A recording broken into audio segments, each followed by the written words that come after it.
Good morning, children. My name is Richa, and I'm here again with my video on life processes, that is respiration. So, we'll be talking about the human respiratory system as well as the process of respiration, that is, how does food is broken down into simpler substances so that can be easily absorbed by our body. So if you look at this picture, here it shows our human respiratory system, which starts from the nostril, then goes to nasal passage, pharynx, larynx, trachea. Trachea is divided into bronchi, that is two bronchus, one into each lungs, and then you have several branchings of it, and finally the alveoli. Will be talking about these branchings in detail when we go to each of the slides. And here you have a muscular structure called as diaphragm, which separates the thoracic cavity, that cavity into which you have your lungs and heart, from the abdominal cavity where you have your digestive system. So before we go into the process of respiration, let's talk about the various organs involved in respiratory system. So the main respiratory organ in our body is our lungs. So it has two zones, that is called as conducting zone and the respiratory zone. So what is conducting zone? It is the part of the respiratory system or the organs and structures that are present in the respiratory system that are not directly involved in the exchange of gases. So these are, that is exchange of gases between the blood and the respiratory surface. So here it is nostrils, nasal passage, pharynx, larynx, trachea, bronchi and bronchioles. Whereas the other zone is known as respiratory zone. So here it includes the organs which are involved directly in exchange of gases. So here we have respiratory bronchioles and alveoli. So let's talk about the conducting zone first. So it has nostrils. So what are nostrils? So it is a pair of slits or the opening which is present at the lower end of the nose and is visible from the outside and is present just above the mouth. So here is your nostril, two openings through which the air enters into the nasal passage. So what is nasal passage? So this is what is the nasal passage. It is a pair of tubes on the roof of the buccal cavity, and this nasal passage is separated from the mouth by a bony palate, which we have studied during the digestive system video.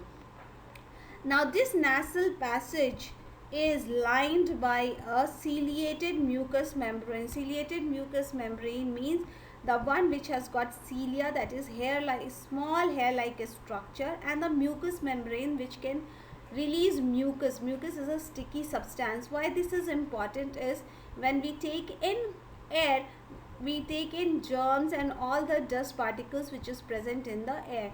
So now this ciliated epithelium and the mucous membrane capture those dust particles and germs and prevent them from entering into our lungs. So nasal passage that enters into the pharynx by internal layers. We know here in the nasal passage you have internal layers which is closed by the soft palate and the epiglottis when the food is swallowed. So this is about conducting zone. We'll be studying more about it in the next slide. So now let's talk about the functions of nasal passage. One I have already discussed. So the hair which is present in the nostril trap bacteria and dust particle which is present in the inhaled air. Now these thus prevents any kind of infection which the lungs may be prone to. The moist mucous lining of nasal passage makes the air moist. It is not dry, so that it will not take moisture from the lungs. The nasal passage warms or cools the air to the body temperature. The air which is less than that of the body temperature or more than the body temperature can affect our lungs. So that is why it is necessary that nasal passage warms or cools the air that enters the lungs. Now in the nose we also have olfactory receptors, the receptors which gives us the sensation of a smell. So these olfactory receptors present in the mucous lining of the nasal passage detects the smell. Now this nasal passage opens into the pharynx. So pharynx is a place where the food pipe and windpipe cross each other, and the opening which leads into the trachea or windpipe, we call it as glottis, and is covered by a flap like a structure made up of circular muscle called as epiglottis. Now the function of this epiglottis is to close the windpipe whenever we are swallowing the food. So sometimes when the food enters our windpipe, what we do, it happens is you start coughing a lot. By this mechanism, body makes it sure that the food particle which has entered the windpipe is thrown out of it. Next is your larynx. So it is a dilated, means so a little extended part, anterior part of trachea, and this acts as your voice box. Now this voice box has your vocal cord. So the vibration of this vocal cord causes sound to be produced, and that is why you are able to speak. Then you have your trachea. So the trachea extends from the larynx that is present in the neck, and it goes up till the bronchi, from where the trachea divides into two to form bronchus. So one bronchus in right lung and one in the left lung. So together they are called as bronchi. So this is how the trachea extends, and it has got a cartilaginous rings, means it has got many ring like a structure. This ring like a structure prevents the trachea from collapsing whenever there is a vacuum or something like created by any reason in the trachea. So now this trachea, which divides into two bronchi, each enters one of the lungs, and they are called as primary bronchi. So the right bronchus is slightly larger than that of the left bronchus. Reason behind, because your right lung is larger than your left lung. So the right bronchus is slightly larger than the left bronchus. So each primary bronchus then divides into secondary and tertiary. So this is primary bronchus, and this divides into secondary and then tertiary bronchi. That is, so this is how it happens. This is secondary and then finally tertiary. And these tertiary bronchi then divides into bronchioles, terminal bronchioles, and also the respiratory bronchioles, which lead into your alveolar duct, which leads into alveoli. So a bronchus with its branches is called as bronchial tree. So if you see, this is primary and this is secondary, and then you have your tertiary one. The secondary one divides into all these tertiary, and these smaller ones, they are called as bronchioles.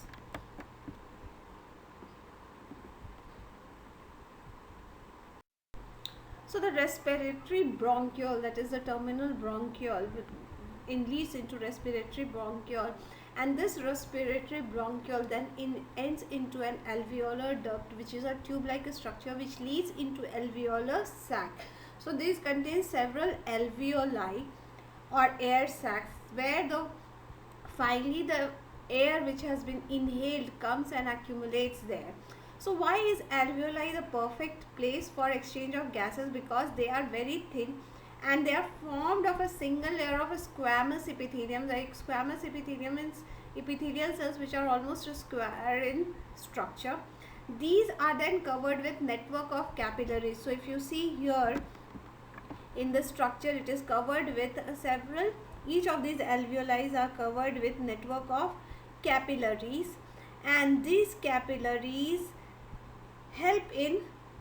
they bring in the deoxygenated blood. The blue one you are seeing is a deoxygenated blood, and they release the carbon dioxide into the alveoli, and the oxygen from this alveoli enters into the blood capillaries by the process of diffusion. We know what is diffusion. Diffusion is the movement of substances from its region of higher concentration to its region of lower concentration. So if you see in this blood, the concentration of carbon dioxide is more, while the concentration of carbon dioxide inside the alveolar sac is very less.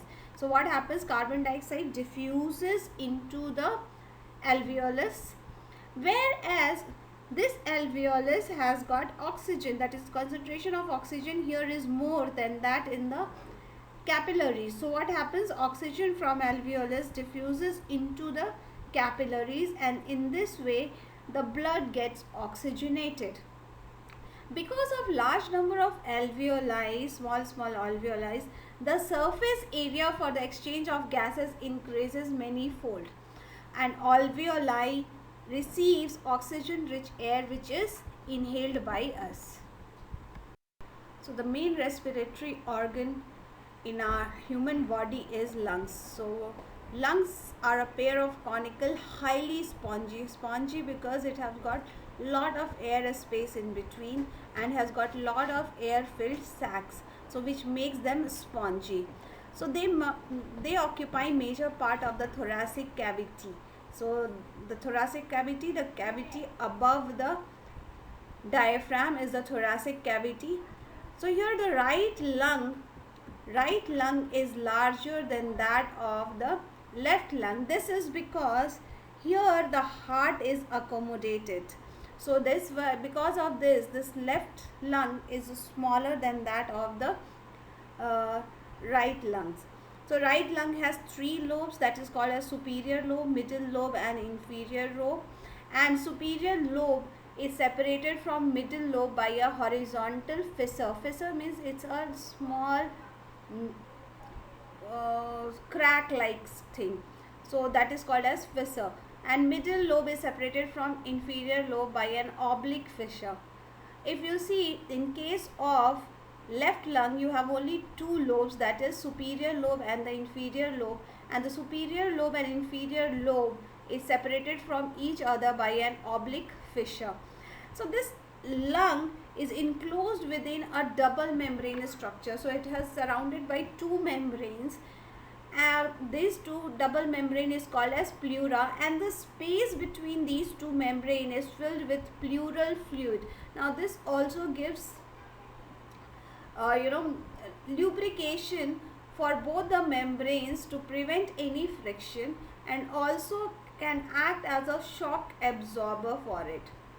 So that is how. So the intermembranous space, the space between the 2 membrane, is filled with pleural fluid which lubricates the membrane and prevents friction. So that fluid is called as pleural fluid.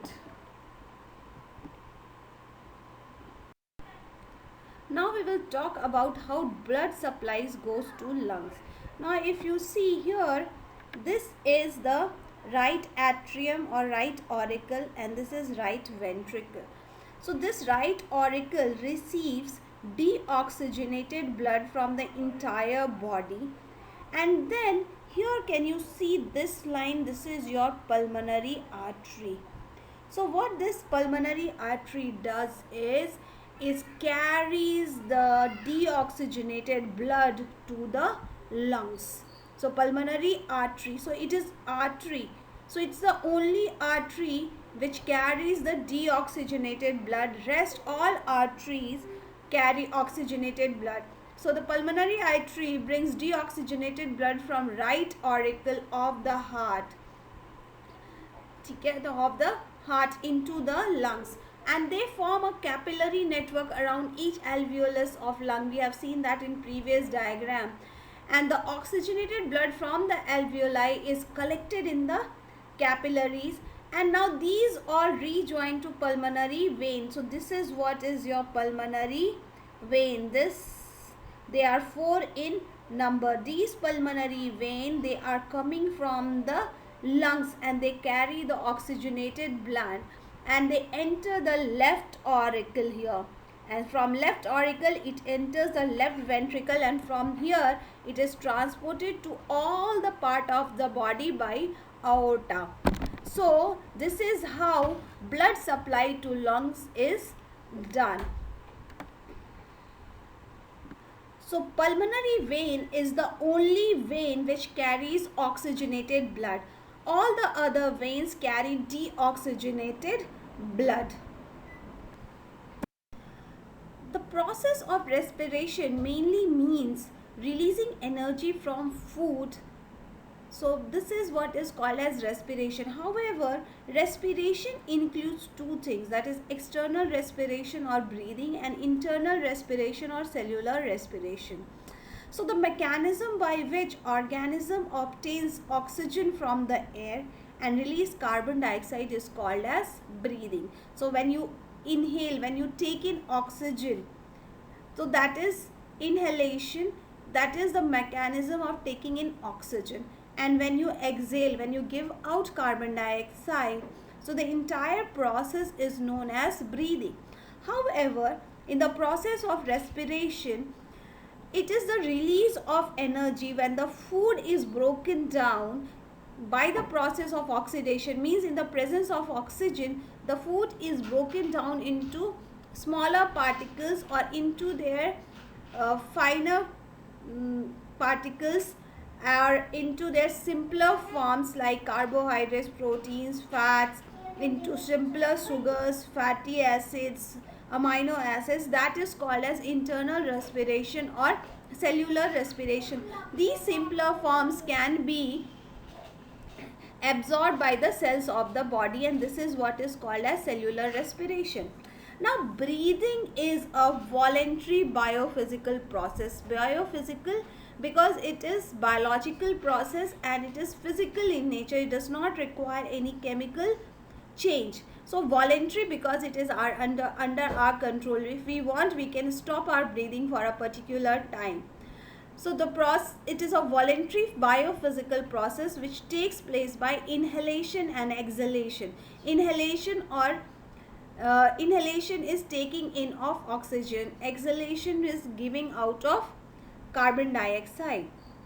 Whereas cellular respiration is an involuntary biochemical process. Involuntary, which is not under our control. Biochemical because it requires chemical change. Here there is a change which cannot be reversed. The biochemical process which completes in two stages. It requires two stages, that is glycolysis and Krebs cycles. We will be discussing this in detail in further slides. So this breathing takes place in lungs. Breathing takes place in lungs while respiration or cellular respiration takes place in the cells of the body. In case of breathing, no energy is produced. However, energy is released in the form of ATP in case of cellular respirations. In case of breathing, no enzymes are used. However, in cellular respiration, many enzymes play very important roles. We will be talking about them. Respiratory organelles include your nose, lungs, and all the organs that we have discussed before. Whereas cellular respiration takes place in mitochondria, which is an organelle found inside the cell. So this is how respiration is mainly divided, or this is how we describe respiration. So now we will be talking about mechanism of breathing. So mechanism of breathing involves two processes, that is inhalation or inspiration and exhalation or expiration. Now we know lungs are the main organ of respiration or breathing. So lungs are connected to the nostrils through nasal passage and windpipe. So when we inhale air, it enters our nostrils, passes through nasal passage and windpipe, and reaches our lungs. So this lung is present in the chest cavity. This is the chest cavity which is guarded by rib cage. We know there we have 12 pairs of rib bones which forms the rib cage, and these rib bones are attached to the backbone. Only two ribs, 11th and 12th rib, pair of ribs, they are not and then in the front they are attached to the sternum or the chest bone, only two of them. at the back do not attach to the sternum, and they are called as floating ribs. In between this rib bones, you have a muscles called as intercostal muscles. So these intercostal muscles are present in between the rib bones. And diaphragm, this is a diaphragm, which is a muscle called muscle which is dome shaped, and it takes an important part in breathing process. So if we talk about breathing in, what happens is when we breathe in, the rib cage, this contracts, causing the cage to move upward and outward. So the muscles, what happens, the muscles here contract, and this causes muscles contract, so this moves upward and outward, so space is more here. Also here in this case, what happens to the diaphragm is the diaphragm contracts and moves downward. So when it moves downward, more space is there. So if you can see, rib case, the lungs has expanded. Now when lungs has expanded, it can accommodate more air, so air enters through the nasal cavity into the lungs. So this is what is inhalation or inspiration. However, in case of exhalation or expiration, we also call it exhale, what happens, the muscles between the ribs relax. This causes the rib cage to move downward, relaxes, so it becomes less contracted, and it relaxes, moves downward and inward. So when it moves downward and inward, the space here becomes less. At the same time, what happens is diaphragm also relaxes and it moves upward. So here the space becomes less and it pushes the lung. So when it pushes the lungs, the air inside the lungs is pushed outward. That is, the air leaves the lung. So when during inspiration, oxygen rich air enters the lungs, and during expiration, carbon dioxide rich air leaves the lungs. So this is how mechanism of breathing takes place in humans. So now we'll talk about mechanism of respiration. So if you see, mechanism of respiration takes place in 4 stages. That is, intake of oxygen from the environment, what we call as inspiration. Then we have stepwise oxidation of food. Then third is the release of energy as ATP, and then elimination of carbon dioxide, which we call as expiration. So the first and fourth process is a physical process, which we call it as breathing, and we have already discussed about it in the previous slides. Now the next steps are the steps second and third, which involves a stepwise breakdown of food and release of energy, and this is what is called as respiration, and we will be now discussing about it in detail. So when we talk about respiration, the important aspect of respiration is the energy which is released during this process. So we'll talk about first how energy released during the respiration is. So all the energy which is released during respiration is not used by the organism immediately. So the energy that is produced during respiration has to be stored in some form so that it can be used later on. So that form is called as ATP. So excess of energy produced during respiration is stored in the form of ATP, and this ATP is then used whenever it is required. So during respiration, so the ATP stands for adenosine triphosphate. Now there is another substance which is called as ADP, also called as adenosine diphosphate. The molecules of ADP are present in this cell. So ADP has low energy content. The energy content of ADP is very low. So in this substance, what happens when phosphate and the energy which is released during respiration is added, this energy causes this phosphate to add to ADP, and thus a phosphate bond is formed with this.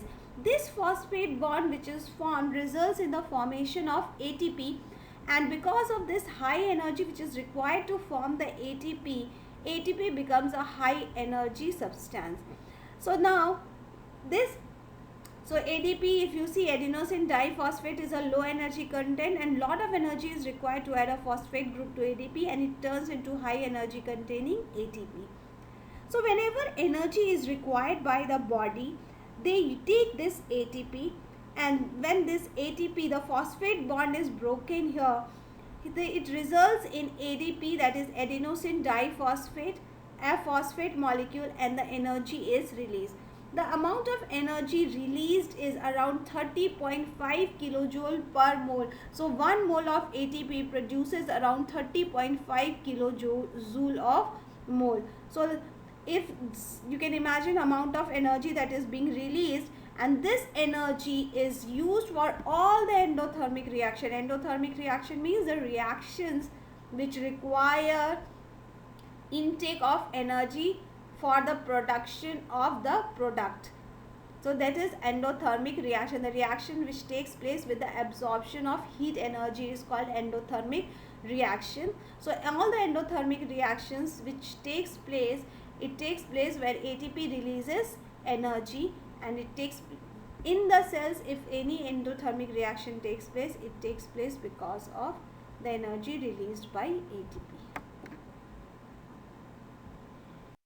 So the respiration has been divided into two types, that is aerobic respiration and anaerobic respiration. Aerobic, as the name suggests, it takes place in presence of oxygen. So the respiration which uses oxygen is called aerobic respiration, and the processes involved in this is glycolysis, Krebs cycle and terminal oxidation. However, glycolysis is a process in which oxygen is not required. However, Krebs cycle requires oxygen. That is why it is called as aerobic respiration. Anaerobic respiration is a type of respiration which takes place without oxygen. Glycolysis is common to both aerobic as well as anaerobic respiration. As I told before, it does not require oxygen. Then you have fermentation, and it also takes place in the muscles of human beings. So fermentation generally takes place in lower organisms. So in this slide we will be talking about glycolysis. So glycolysis is a common process in any type of respiration, whether it is aerobic or anaerobic. As the word says, glyco means related to glucose, and lysis, that is breaking down of glucose. So here we will be talking about the entire process which is required to break down the glucose into pyruvate molecules. For the students of class 10, you do not need to go through the entire process. You just need to know that glucose is broken down into two molecules of pyruvate in the process of glycolysis, and in the process the ATP produced is around 10 ATP, but 2 ATP gets used up, so the net production of ATP during glycolysis is 8 ATP. So now we will be talking in detail about glycolysis. Students of class 10 can learn it for their knowledge, or else they can skip it. So if you see glucose is a 6 carbon compound. So in this glucose, with the expenditure of one molecule of ATP, so they releases one phosphate group and energy. So it is an endothermic reaction. In the presence of hexokinase form glucose 6-phosphate, that is phosphate group is added to the 6th carbon of the glucose. Now this phosphoglucoisomerase is an enzyme which just changes the structure of this glucose molecule and changes it into fructose 6-phosphate. So it is fructose 6-phosphate is also a 6 carbon compound. So if you see, only the structure of glucose has been changed with the position of OH being changed. Now this fructose 6-phosphate change again with the expenditure of one molecule of ATP forms So a phosphate group is released and energy is released, and the enzyme, in the presence of enzyme phosphofructokinase, forms fructose 1,6 biphosphate. That is, to the fructose molecule in the first and sixth position you have a phosphate molecule. Now this fructose 1,6 biphosphate molecule in the presence of enzyme aldolase produces glyceraldehyde 3-phosphate and dihydroxyacetone phosphate. So they can interchange. So they can change into each other's structure in the presence of enzyme triose phosphate isomerase. So dihydroxyacetone phosphate changes into glyceraldehyde 3-phosphate to be changed into pyruvate. So here you will be seeing only one, but actually there are two molecules of glyceraldehyde 3-phosphate which breaks down to form two molecules of pyruvate. So during glycolysis, one glucose molecule forms two molecules of pyruvate. So here I will be discussing only about one molecule and we will be doubling it. So now what happens is glyceraldehyde 3-phosphate releases a phosphate group, and in the presence of glyceraldehyde 3-phosphate dehydrogenase, and a hydrogen ion is released. So this forms 1,3 biphosphoglycerate. So here 2-phosphate group is added at the first and third position of glycerate molecule. Now again here 1 ADP is converted into ATP by release of 1 phosphate groups, and the energy released is used in the formation of bond with the ATP in the presence of enzyme phosphoglycerate kinase. So it forms 3-phosphoglycerate. That is, position of the phosphate group is in the third carbon. Now this 3-phosphoglycerate in the presence of enzyme phosphoglycerate mutase. So here just a mutation and a change in the position of the phosphate takes place. That is, it changes from third position to second position. Now this 2-phosphoglycerate in the presence of enzyme enolase forms phosphophenol pyruvate, and this phosphophenol pyruvate changes into pyruvate in the presence of enzyme pyruvate kinase, and a molecule of ADP is changed into ATP. So if you see in this entire process, one NADH H plus molecule, one ATP molecule and one more ATP molecule is formed. So however, in this process, one NADH molecule releases ATP equivalent to 3 ATP molecules. So total ATP molecules produced is 3 here, 3, 4 and 5. So for 1 glyceraldehyde 3-phosphate, 5 ATP molecules. So for 2 glyceraldehyde 3-phosphate molecules, it will be 10 ATP molecules. However, 2 ATP molecules are getting used up. So the net ATP production during glycolysis is 8 ATP molecules. So we know the process of glycolysis takes place in the cytosol. Cytosol, that is cytoplasm. Hence, the pyruvate molecule which is present in the pyruvate molecules will be present in the cytoplasm. So with the help of a transport protein, this pyruvate is made to enter the mitochondria where the Krebs cycle will take place. Now this pyruvate has to be changed into acetyl coenzyme. So it takes place in the presence of an enzyme coenzyme A, and one molecule of NAD is converted into NADH plus H plus. So this is acetyl. Why formation of acetyl coenzyme is important? Because it is a compound which will enter the Krebs cycles. Pyruvate do not enter the Krebs cycle. It is acetyl coenzyme which enters the Krebs cycle, also known as TCA cycle or tricarboxylic acid cycle. So now let's talk about the functions of nasal passage. One I have already discussed. So the hair which is present in the nostril trap, bacteria and dust particle which is present in the inhaled air. Now these thus prevents any kind of infection which the lungs may be prone to. The moist mucous lining of nasal passage makes the air moist. It is not dry, so that it will not take moisture from the lungs. The nasal passage warms or cools the air to the body temperature.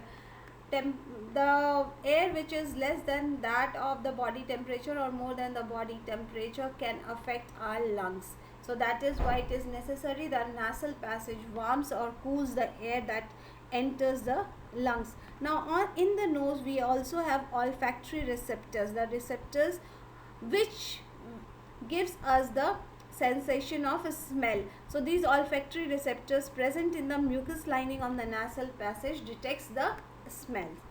Now this nasal passage opens into the pharynx. So pharynx is a place where the food pipe and windpipe cross each other, and the opening which leads into the trachea or windpipe, we call it as glottis, and is covered by a flap like a structure made up of circular muscle called as epiglottis. Now the function of this epiglottis is to close the windpipe whenever we are swallowing the food. So sometimes when the food enters our windpipe, what we do, it happens is you start coughing a lot by this mechanism. So now we'll just see respiration at a glance. So as you know, respiration has been divided into two parts, that is aerobic and anaerobic respiration. So in aerobic respiration, glucose molecule undergo glycolysis, and that takes place in the cytoplasm to form pyruvate and oxygen. Pyruvate, and this pyruvate in the presence of oxygen undergoes Krebs cycle to form carbon dioxide, water and 38 ATP molecules. This 38 is the gross ATP, the net ATP is around 36 ATP.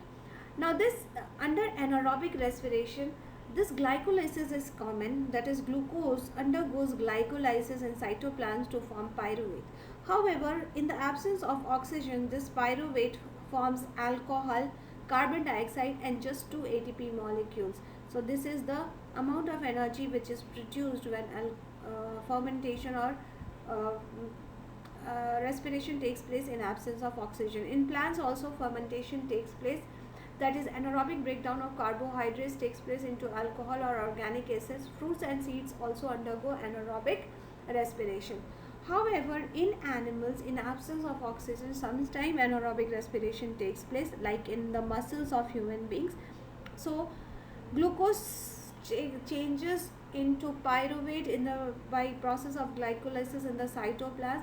And in case of an O2 deficient condition, that is when we do heavy exercise, say for example, the amount of oxygen that need to reach the muscles is not as much as the amount of energy that is being used up during the exercise.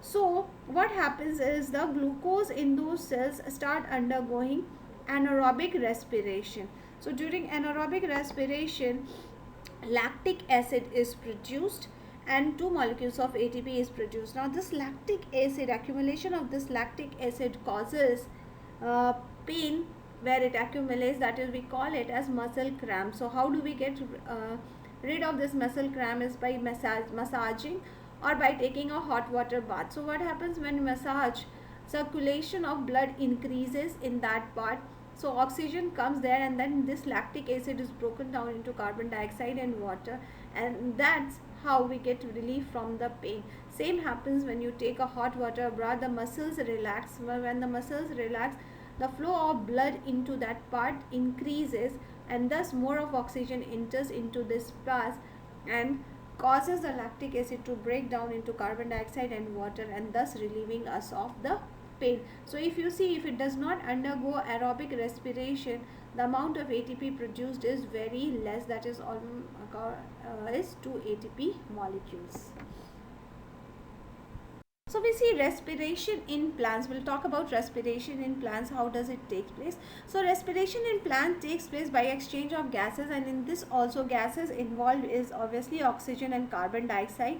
That is why we call them as respiratory gases. However, there is a difference in the respiration of plants and animals. So now, in case of plants, all the parts of plant like root, stem and leaves perform respiration individually. However, in animals, respiration takes place in a single unit.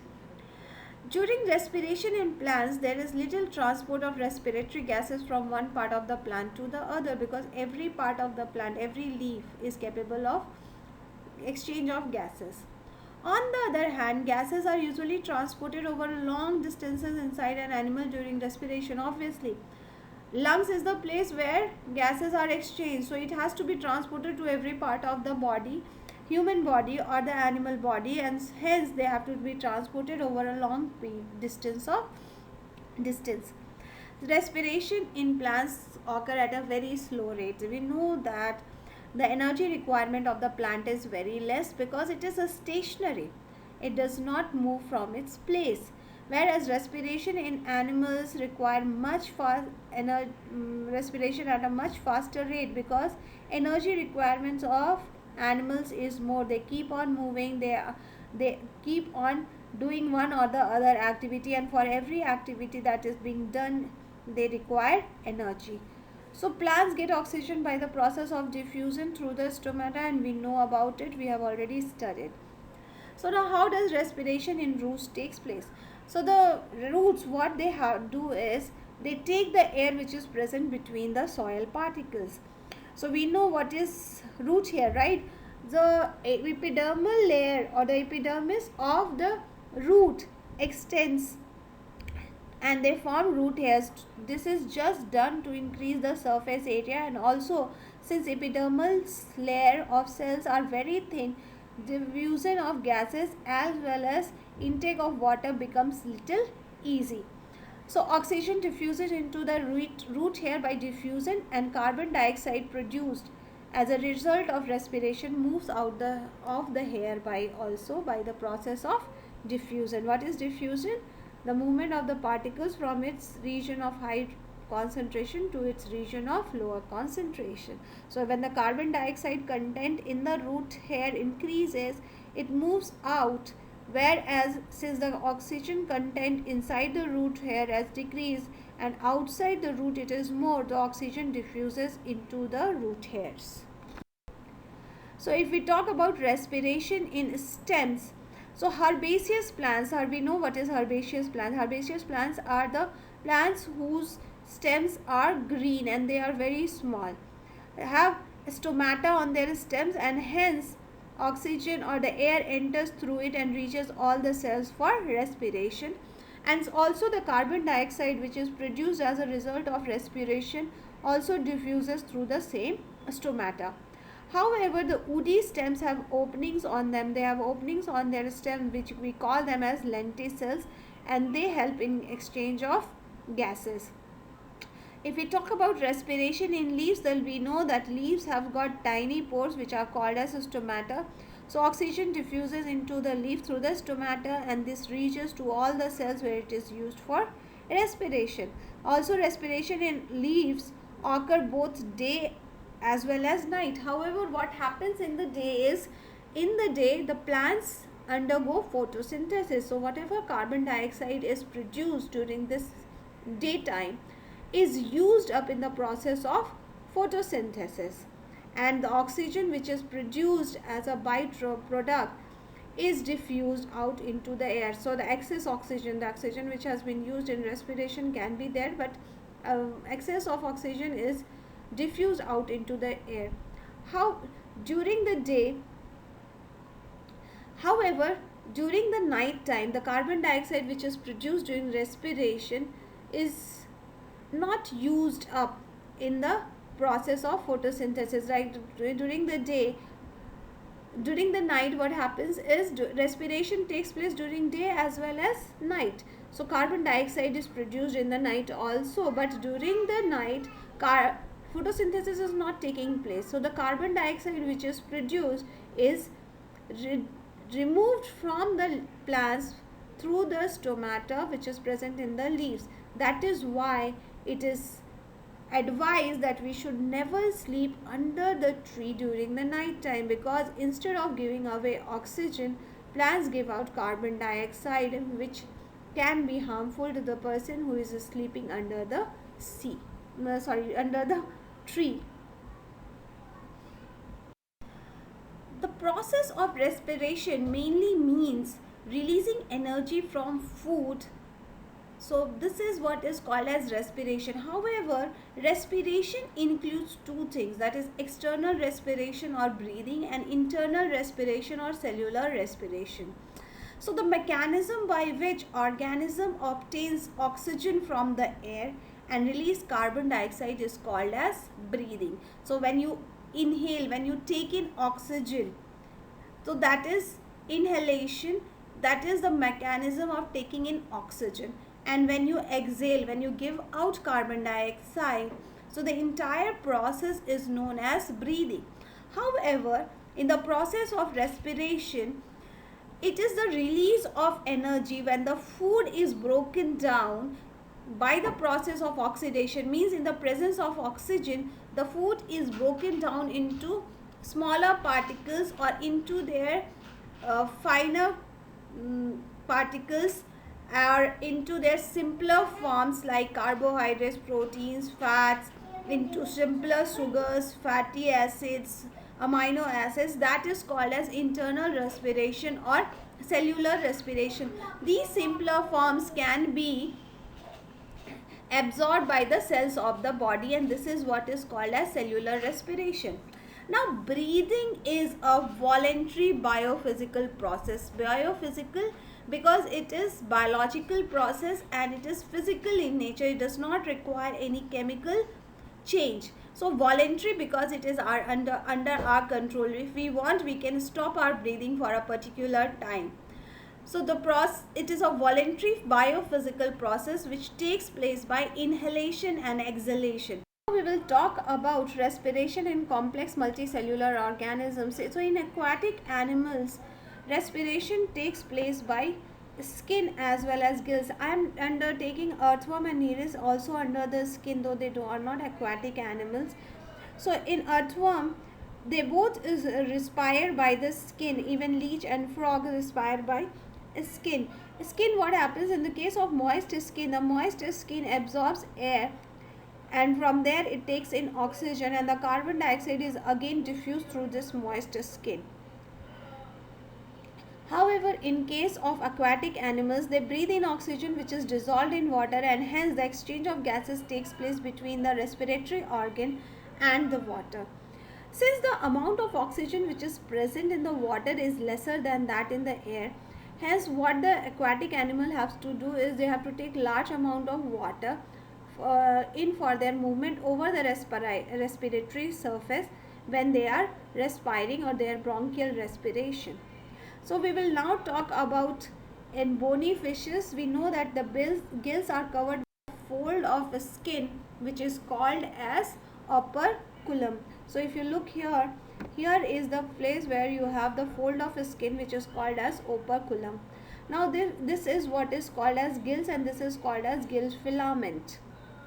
Now how does fish breathe is through its mouth. It takes lot of water, and this water is washed over this gill surface, gill filament surface. Now if you see, these gill filaments are innervated by large number of blood capillaries. So what happens here, when the water moves in, there is exchange of gases between the deoxygenated blood which is present in the capillaries and the water which contains the oxygen, and here the exchange of gases takes place. And that is how respiration in case of fishes takes place.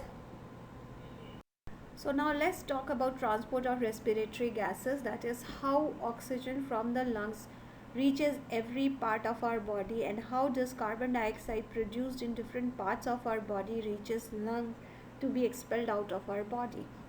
So the hemoglobin pigment which is present in the red blood cells has great affinity or attraction towards oxygen, but it forms an unstable bond with hemoglobin called as oxyhemoglobin, and this oxygen is then in the form of oxyhemoglobin is transported to all the cells of the body. Now this oxyhemoglobin, as I told, is unstable, and when it reaches the tissue where there is deficiency of oxygen, it breaks down to release the oxygen, and this oxygen is then made available to all the cells. Now when this oxygen is given away, The carbon dioxide which is produced in the tissues or the cells as a result of respiration is gets dissolved into the plasma of the blood in the form of carbonate and is then carried to the lungs. And here in the lungs, this carbonate releases carbon dioxide which enters the alveolar sac and is finally removed from the lungs. Now let's talk about rate of breathing. What is the rate of breathing? At what rate do we breathe, or how many? So one complete inhalation and exhalation is called as breathing. So the average breathing rate in humans is about 15 to 18 times per minute. So whenever you do a heavy exercise or you do some heavy work, you start breathing more fast. Why do you do this? Because your body expenditure of energy is more, so more of energy need to be produced, so more oxygen is needed by the body cells. So this is fulfilled by rapid breathing. So when you must have seen, whenever you run very fast or when then you stop, you start breathing little faster because the deficiency of oxygen has taken place in the certain cells of the body, and by breathing fast you are compensating that uh, loss of oxygen or deficiency of oxygen. However, if there is a deficiency of hemoglobin in the blood, the oxygen carrying capacity of the blood reduces, and this results in anemia, or this anemic condition results in breathing problems, tiredness, because you do not have energy, because oxygen is required to produce energy and you have lack of energy. So that is how you feel tired. So this is called as anemic condition. Another important aspect of this is a carbon monoxide poisoning. You must have heard that when a person is sleeping in a closed room with a coal burning in it, that person dies of asphyxiation. Why this happens is this carbon dioxide has great affinity with hemoglobin and forms a strong bond. Now I have told you oxygen forms an unstable bond, so it can get removed easily, whereas carbon monoxide forms a strong bond with hemoglobin, and thus it does not allow oxygen to bind with hemoglobin. So there is a deficiency of oxygen and in the body, and the oxygen does not reach to vital parts of the body including brain, and due to deficiency of oxygen the person dies. This is called as carbon monoxide poisoning. That is why it is advised never to sleep in a closed room with a coal burning, so that you can sleep with a coal burning if you have got a proper ventilation. So this is about rate of breathing. With this we complete our topic on respiration. I thank you all of you for watching this video. Hope it has helped you. So keep coming back for more such videos. Thank you once again.